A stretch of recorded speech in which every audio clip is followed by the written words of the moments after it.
8ই June থেকে দেশে যে মিডিয়াম ও হেভি ট্রাক বিক্রি হবে তাতে এসি মাস্ট। 1.5 বছর আগেই এই নিয়ে বিজ্ঞপ্তি জারি করেছিল ভারত সরকার।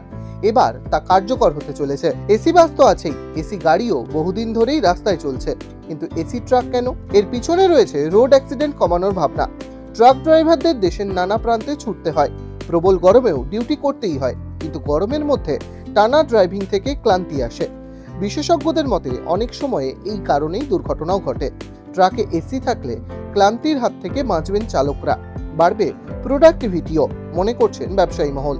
টাটা মোটরসের ভাইস প্রেসিডেন্ট রাজেশ কল জানিয়েছেন তারা ইতিমধ্যেই এসি ট্রাক বিক্রি করা শুরু করে দিয়েছেন।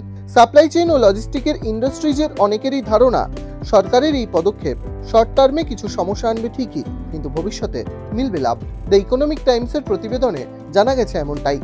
ডাউনলোড করুন এই সময় অ্যাপ iOS ও অ্যান্ড্রয়েডের জন্য।